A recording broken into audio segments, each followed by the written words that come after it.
uji osmosis. Baik, saya Monika Putri. Saya Umi Nabila Zahra. Saya Sefni Marliza. Saya Rama Eka Fitri. Saya Sandra Mustika. Saya Zahra Ramadhani.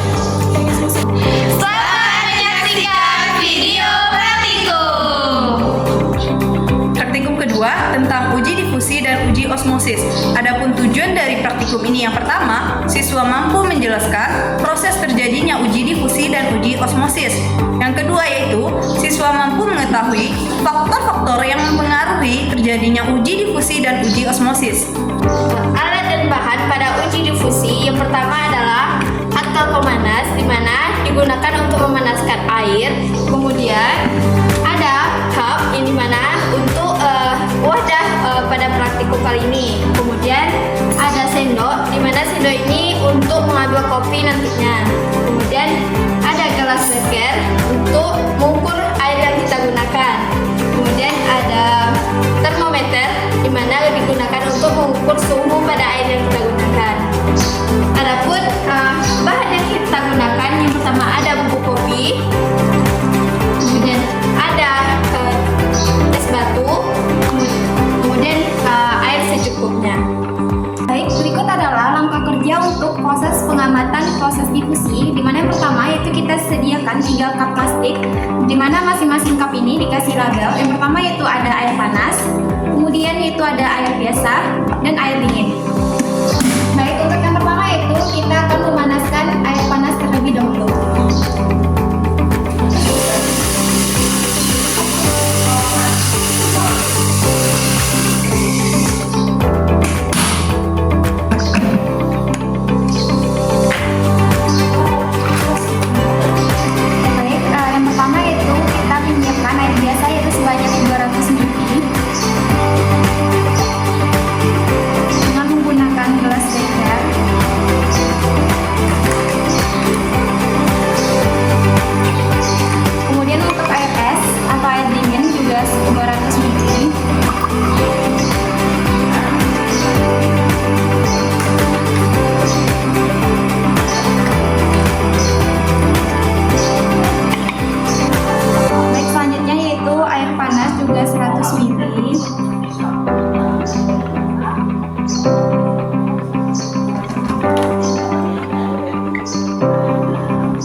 Setelah itu kita ukur suhu semua air yang terdapat dalam cup. Yang pertama yaitu air biasa dengan suhu sebesar 31 derajat Celcius.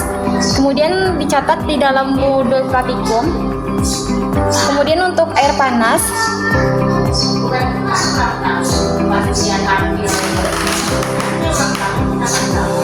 itu suhunya 60 derajat Celcius.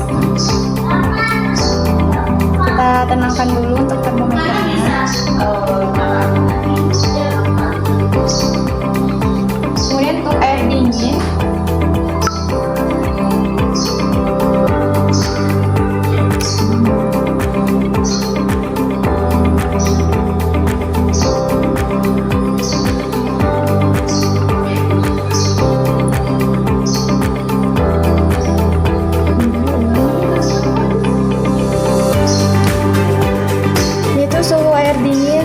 sebanyak 8 derajat Celcius. Untuk kita masukkan bubuk kopi itu sebanyak 1 sendok pada masing-masing cup.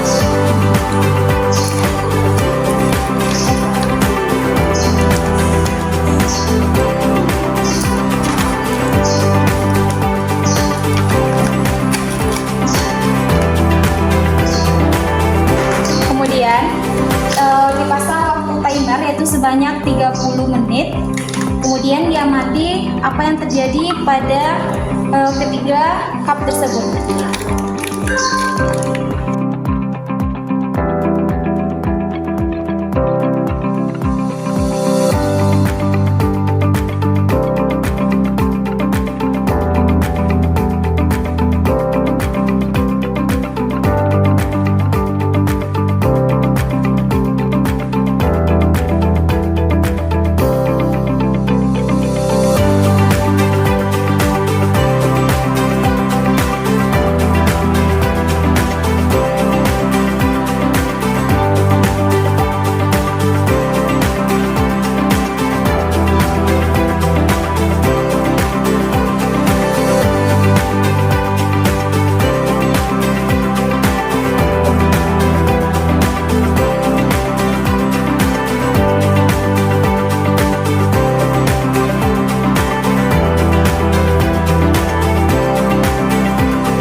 difusi pada air biasa. Yang pertama yaitu kopi pada air biasa larut, namun pada permukaan air masih terdapat endapan, dan juga terdapat endapan di bagian dasar air. Berikutnya yaitu pada air panas. Pada air panas, kopi semuanya larut dan mengendap di bagian dasar air. Selanjutnya, pada air dingin. Pada air dingin, hanya sedikit bagian kopi yang larut dan banyak mengendap di atas permukaan air. Baik, selanjutnya itu setelah 30 menit setelah kita mengamati perubahan dan telah mencatatnya di dalam tabel hasil pengamatan kita, selanjutnya itu kita akan mengukur suhu akhir dari proses difusi. Yang pertama itu kita akan mengukur suhu akhir dari air biasa, dimana tadi suhu awalnya yaitu sebesar 31 derajat Celcius, sekarang suhunya menjadi 30 derajat Celcius.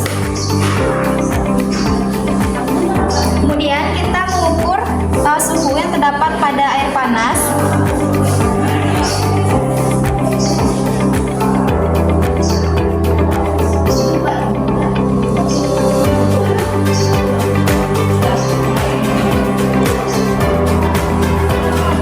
Di mana pada suhu awalnya yaitu sebesar 60 derajat Celcius, sekarang suhunya menjadi 55 derajat Celcius. Kemudian suhu pada perlakuan air dingin.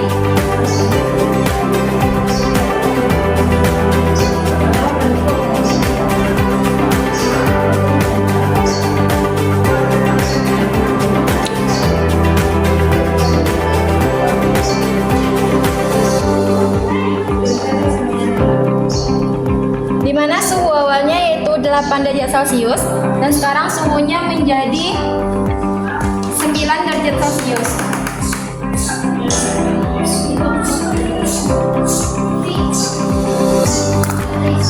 Oke, selanjutnya ada alat dan bahan pada uji osmosis.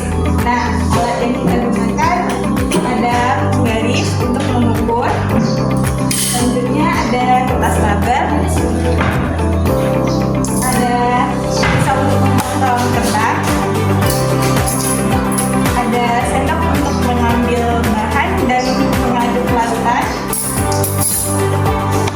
ada dua buah cup,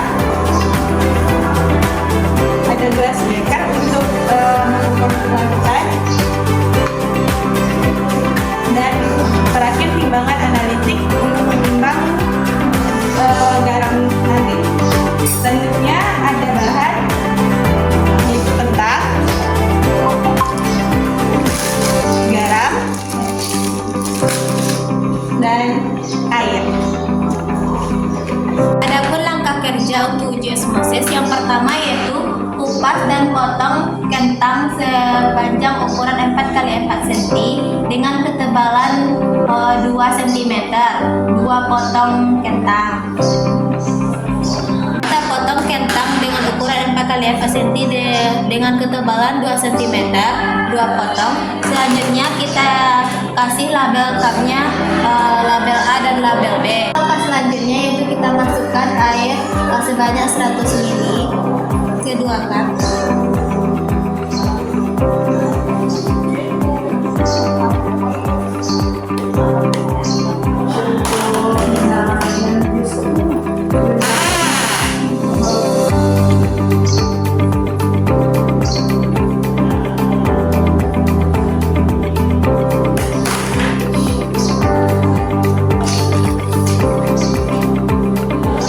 Selanjutnya kita masukkan garam sebanyak 1 sendok.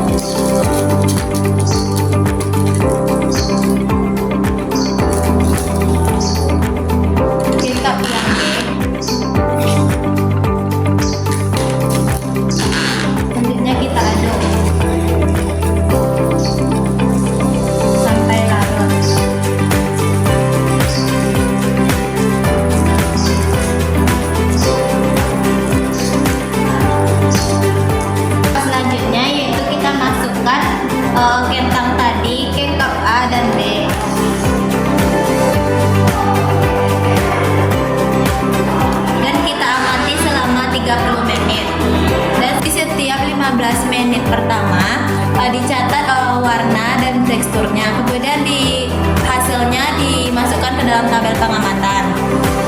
Nah, adapun hasil dari pengamatan uji osmosis pada kentang yaitu yang pertama, dengan menggunakan perlakuan air garam,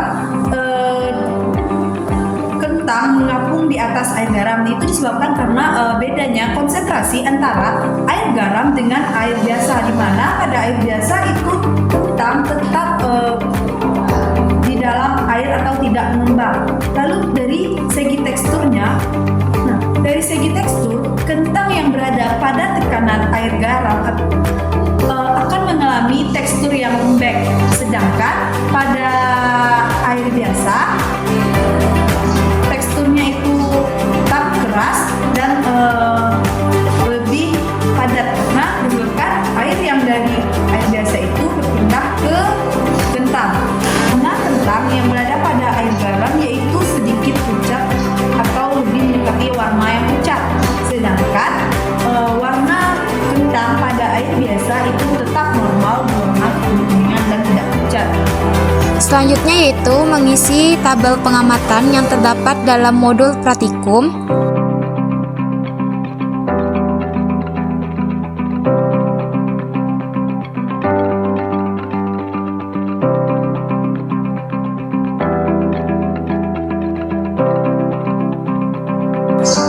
Selanjutnya, menuliskan hasil kesimpulan yang didapatkan dari praktikum yang telah dilaksanakan, baik dari difusi maupun osmosis. Kemudian, menjawab soal evaluasi yang terdapat di dalam modul praktikum.